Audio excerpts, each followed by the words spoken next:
Hello everybody, welcome back to the channel. This is Said by Ty. I'm Ty and I hope you are ready for some Ty time because we're about to get into some things, yes indeed. And today we are getting into the Vampire Lestat episode 3. But before we get into that, we got a couple other things that we definitely need to get into because there's just a couple points that I need to address. If you're not interested in that, go ahead and skip to this timestamp to get into the reaction. For those of you who are interested in hearing what I have to say regarding this very specific topic, stick around. So the points that I want to address are kind of two sides of the same coin. One side of the coin is my use of the word romanticize in regards to Lestat and Gabrielle's relationship in the last episode, and then the other side of that is me laughing and cracking jokes in regards to their dynamic. Both of these were things that people took issue with me about, and both of them I'm going to go ahead and address right here. Number one, I'm going to stand my ground on the use of the word romanticize in reference to how the show / Lestat is treating certain aspects of this relationship. I don't even understand really how this is even a debate because it's very clear that Lestat romanticizes this relationship in order to cope with it, and I feel like that's where a lot of the disconnect is coming in here, because y'all are taking my acknowledgement that Lestat is romanticizing this as some sort of implication that this is something that he wants, and that's not how that works at all. I wouldn't even have so much of an issue with this if it wasn't for the fact that more than one person accused me of victim blaming or victim shaming, and that's not something that I'm gonna stand for. I feel like I'm always in a constant battle when it comes to this show and this fandom about, like, are we actually watching the same show? It doesn't make any sense that I'm always having to point out certain things in the show that we all watched to validate the things that I am saying. But I'm gonna go ahead and do that once again because I feel like it's actually insane that anyone could ever have the gall to come into my comment section and accuse me of blaming a victim for the abuse that they're enduring. Okay, so we're gonna go ahead and go over the examples of Lestat romanticizing this relationship. The first example happened at the end of the very first episode. Lestat literally refers to Gabrielle as his lover. Fledgling, lover, mother. Now correct me if I'm wrong, but is this not objectively romantic language? And let's not forget the entire framework of this scene. Lestat is calling out to her. He wants her there. He's in a bad spot. He wants comfort, and he is seeking that comfort from his abuser. Yes, we're all aware that Gabrielle groomed him. That is not the point of contention here. The point of contention is you people seem to think that two things cannot exist at once. He's calling out to his abuser because he has romanticized the relationship that he has with her. There is no world, no universe where someone calls out to someone else to come and comfort them in their time of need, and they're referring to this person as their lover, and it doesn't fall under the umbrella of romantic. That is simply not a thing. My second example, when Lestat and Gabrielle are in the strip club and he's describing what it's like to be with her, he's literally saying it felt good. Even as you're being out-monstered, out-bantered, it feels good. He is letting the audience know that it felt good. But even if that wasn't exactly what he was thinking, even if that's not exactly how he felt, again, he's romanticizing it. He is coping to make the audience believe as much. He has very complicated feelings about what is going on, as he should. He is an abuse victim, but just because that is the case, that doesn't mean that he also isn't kind of trying to frame it in a way that's not so bad. At the end of the damn episode, he's literally telling us, hey, you know, all of us have come from incest at some point, like, hey, whatever. But that's clearly him still coping. That's clearly him still trying to work through his feelings and his clear uncomfortability with what was going on. But that doesn't change the fact that he was romanticizing it. My third example of this is when Gabrielle is sucking his blood outside of the motel room. He is literally voiced over saying, oh, we couldn't help ourselves. We couldn't help ourselves. Hello, guys. Do we not understand? We all understand that drinking the blood is the epitome of bliss in this universe, right? That is everything to them. It is literally better than sex. And Gabrielle starts drinking his blood, and again, it's this framework of it being like this romantic type of thing, and he's like gasping and short of breath as she's drinking his blood, and then the voiceover is like, we just couldn't help ourselves. Y'all are not about to sit here and make me feel like I'm crazy for pointing out what is literally right in front of me. So when we see the scene where Gabrielle is tending to Lestat's wounds and she's describing her dreams of being fucked by multiple men, very disgusting thing to share with your son, by the way, but this is her grooming him, right? So she's sharing these things and he's looking at her longingly, lovingly, just completely mesmerized by her. And she's explaining this very disturbing thing, and then at the end of her diatribe, he's like, where she's like, I belong to no one, he goes, except for me. I belong to no one Except for me. Again, are we watching the same show? So when I'm seeing all of this and I sit back and say, I can understand where the romanticizing comes in. How is that a wrong thing to say? How? Like, I don't understand y'all. I feel like so many of you live in this area of just everything is black and white. That's it. It's like Lestat is the abuse victim, so he can't possibly be romanticizing this in order to cope. It's like Louis lied to himself about a couple things, so that must mean he lied about everything. It's always like an either or thing with so many of you. There's never room for gray area, and the reason that it's really kind of making me as passionate as I am is because of the fact that I was accused of blaming a victim, of shaming a victim. Don't ever get it twisted, okay? I am looking at this with the nuance that it deserves. We can acknowledge that he is being abused and he was groomed by his fucking disgusting ass mother, but we can also acknowledge that he's clearly romanticizing this relationship in order to cope with it. Don't play in my face. I'm not stupid. I know what I'm saying when I say it, okay? I'm not just talking out of my ass. So that's that on that. The next thing that I want to address is people having an issue with me laughing and cracking jokes. Let me break it down to y'all like this. It is very common knowledge that when people are faced with something that is uncomfortable, or they're in an uncomfortable situation, or they have to watch something that is uncomfortable, sometimes they laugh, sometimes they make jokes. I am one of those people. I'm watching something that's extremely, very uncomfortable. I feel like my uncomfortability level was very much so clear at the end of the first episode when Lestat and Gabrielle kissed. It was a very, very uncomfortable thing to watch. So yes, that's how I cope with watching something uncomfortable. I laugh, I make a crude joke, whatever. But the thing is, it's not even just that alone. The tone of the show itself aids to that. There are moments of humor in regards to this situation that the show presents to us. Lestat refers to his penis as a boat and his mom's vagina as the ocean. That's meant to be humorous. Lestat says, let's be companions without the cum.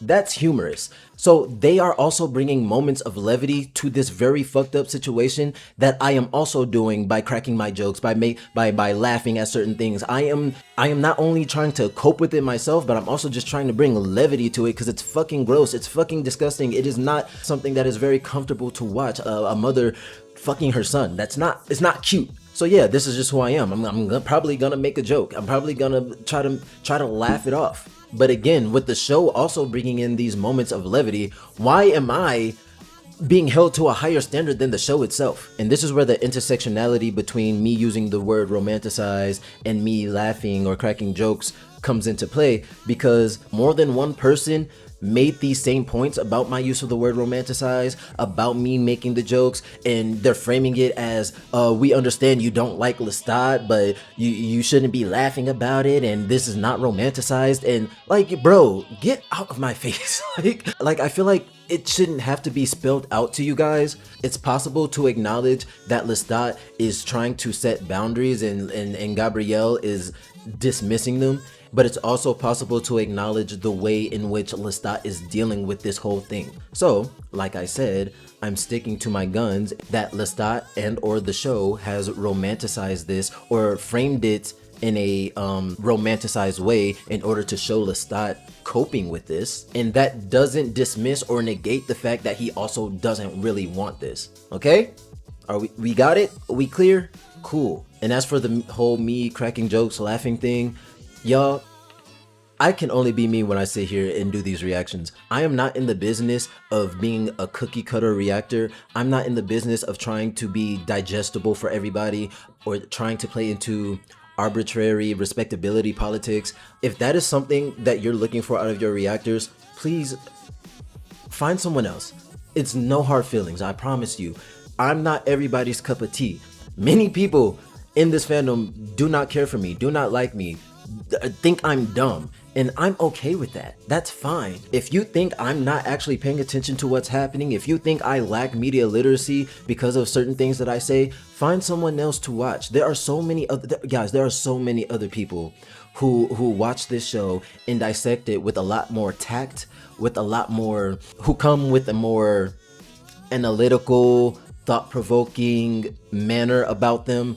There are so many other channels for that, guys. But first, foremost, and always, and I've said this before, my goal is to entertain you guys. That's my goal. I want to make people laugh. And if for whatever reason you find yourself being uncomfortable with a joke I make or something like that, that's completely valid. But also, don't invalidate me and how I deal with uncomfortable situations in the process, okay? Like, don't do that. Y'all don't know me. Y'all don't know what I've been through in my life. Y'all don't know none of that. So let's just leave that there, okay? I hope this little tangent brought a little bit of clarity.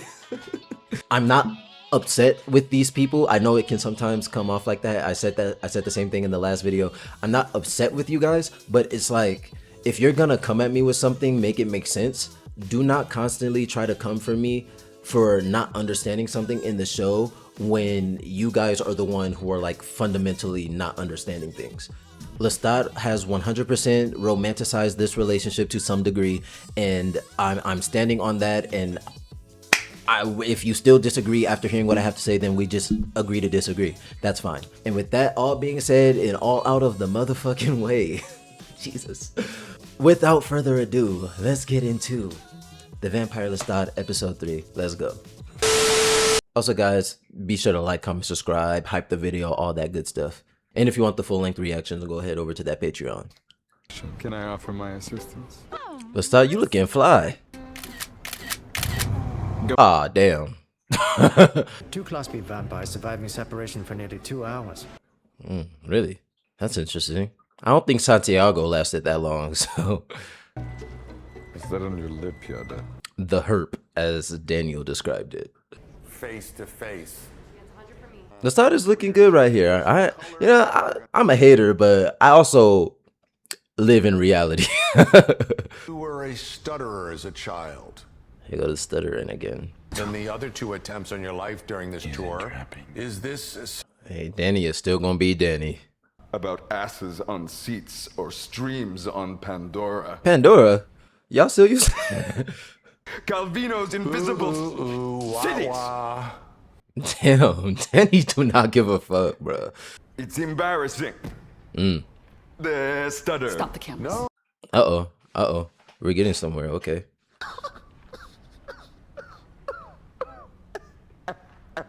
I knew this was gonna be some bullshit, bro. I knew it was gonna be some bullshit. I was just waiting for the punchline. Stupid bitch, I hate you. Man, I've been praying for times like this. Share an important message with you. You got the wrong address. Oh, Think it.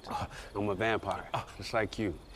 yeah, they had to set up the whole surviving after heads getting cut off thing earlier in the episode for this moment right here. I love when Louis goes badass like this. What? Hello? Bruh. I love when Louis fucks shit up, bro. And apparently he murdered 32 people who came for him, or 32 vampires who came for him in Dubai. Really wish we could have seen that. His little moment, that threat at the end of season 2, phenomenal, top tier. You be gentle, Dan. You think it's funny until he starts talking about y'all's relationship, because I'm sure that's gonna come up at some point. It's what moms did with kids before Lego and Peppa Pig. Shade. I heard music. Nikki? What struck my heart was the way that his whole body leaned. Yeah, there you go. Why do I have to feel? What is going on? You are weird, bitch. I play like a Taylor's son. He gave him the flirty eyes right there. Are you gonna teach me to be a man? Oh. Oh. Nods theater, a job I got through Nikki who worked in the pit there, so Go pull up the. Oh my god, girl. Someone put this lady down. Was capable of. You perform a song. Oh my god. Please. Okay. Oh my god. I think we got real potential, babe. Ew. Oh my god. Armand got that part right in my book. Where is she now? She's here right now. Uh-oh. Right here. Alright. You mustn't do it. Girl, no one cares what you think. Probably shouldn't though, but You're the only one in the company he drinks from. Do you think Armand looking beautiful. The greatest spectacle of the boulevard! Alright. That was quite a spectacle. I love you, Lestat. Christ. There's not room enough in this box for your desperation. Y'all are just one big fucked up family. Here it is. Oh my god. 2.0 way? Thank you ever so much. Oh my god. Jesus Christ. But I will not look at the wound. Those eyes were piercing right there. It was nothing. I'm angry! That was great. That was beautiful. Unlike your last vampire, there are no delusions here. Well, Rain check, Sophia. he's had it with you, sister. Mother. What the hell? Go back a few more minutes. Oh, no way. I am shook. Just sat there like a fucking blow-up doll and no one said anything? Baby, he said it to you and you only. He was crying fucking blood tears. Did no one see that? Oh my god. Serving cunt has its consequences. No, you didn't just say that. Oh, shit. Fuck you did to my husband! Oh my god. Oh, hey. Perfect time to come and comfort me. Shut up, Bruce. You call me Bruce? Mm-hmm. Cold tea, they call it here. Oh, no delusions, Lestat? Okay. All y'all motherfuckers are delusional. Every last one of you. Left out a few prickly details. Oh, is that right? You got your song. Are you about to crush this car, Lestat? What it's like to have a person crack your spine, open you up, and shove a pencil inside you. Oh my god. Oh my god.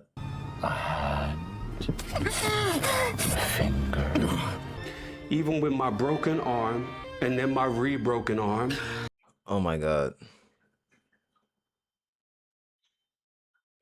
he had my legs pulled apart, and my dress pulled up around my waist. Oh my god. Awful, stuffed full, too wet feeling down there. And cornered and crushed like a can. Oh my god. Lestat. I thought I was.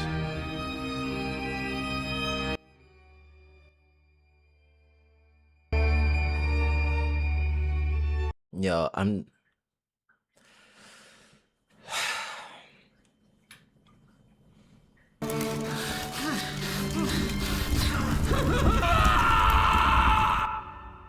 Oh my god, y'all.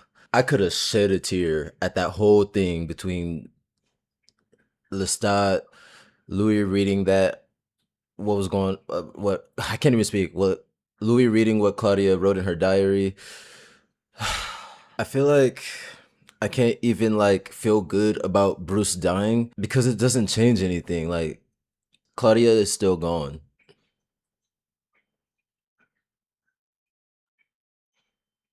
Like, I thought I was gonna feel a lot more satisfaction from that moment, but it's just everything is so fucked up. Nearly home. You get what you wanted out there. Man, Lemmy is fine. Yeah. Nah, you're lying to yourself again, Louis. I don't believe that for a second. I think Louis is feeling like what I'm feeling right now. Like it's not enough. It won't bring Claudia back. It's like Bruce is dead. Now what? You know what I mean?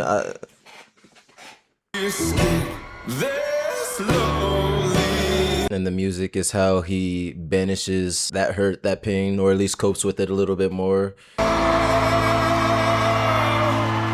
And see, now his abusers are both walking out of the door. Oh, that is so good. That is so good. This was the best episode of this season so far, y'all. This was fucking great. Hi. You okay? Or can I get you anything else? I'm good, thank you. Oh my god. Oh my god. No, they brought the waitress back. This episode, y'all, this was fucking brilliant. Fucking brilliant. My phone, refresh. Girl, what is this? Vampire AA? Come on. Who's about to be here? I knew it! I knew Armand was about to be! My name is Arun. Arun? Oh my god, yo. I am an addict. Yeah, addicted to being a fucking little bitch. I don't know, y'all. I can't. Yo. This episode was absolutely phenomenal.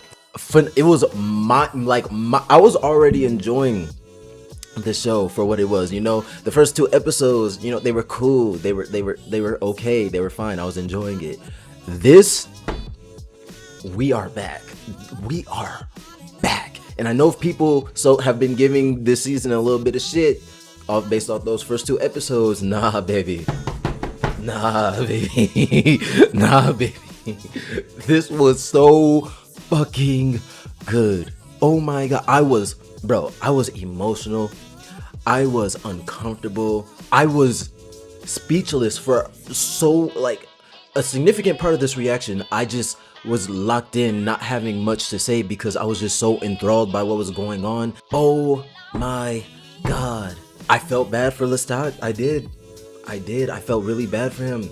And when Louis was reading Claudia's diary, now I know that's a point of contention. I saw a little discourse going on online about it. The fact that he in a way violated Claudia's right to privacy and or consent by doing that.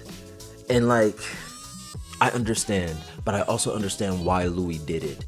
But I also understand that doing it and then proceeding to kill Bruce did not bring him the peace that he was probably hoping for. And then seeing that waitress that he said looked like Claudia and having Delaney playing that role and bruh, Lestat with his whole, you know, unlike your last vampire, I don't harbor any delusions. Yes, you do. You harbor delusions just like all the rest of them, brother. And it's okay. It's okay. I really, really, really am enjoying this for the simple fact that like I was really questioning some writing choices, and I was really questioning if they were gonna do justice to the whole perspective thing. More than once this season, they have indeed confirmed that Lestat is just as unreliable as anyone else, and I love that. I love that they're not just painting this black and white picture that I feel like so many people are wanting this show to be. I love it. I hope they keep with this trajectory and this amazingness as we proceed and as this season unfolds. There were so many good moments in this. Nikki.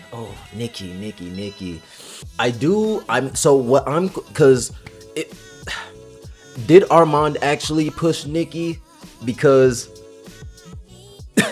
we didn't see that. Lestat just said that's what happened. Now, I do have book knowledge, so I'm wondering something. If you've read the books, you already know what I'm wondering. And I'm wondering if Lestat is just painting a certain picture in order to cope with what actually happened. And I think that is actually the case. And if it is the case, fucking beautiful. Oh my god. Okay. My thoughts are all over the place. The only thing that I know for sure is that this was a fantastic, amazing, superb episode. They did their shit. They did their shit. They did their shit. My faith in this show remains strong. I ain't gonna lie, it was a little, just a little bit, but we're back, and I am forever grateful for that. But as always, let me know what you guys think. Be sure to like, comment, subscribe, hit that bell so you can be notified whenever I post. Follow my Instagram, hit up that Patreon, and always remember that this is Said by Ty, and I said what I said. Bye.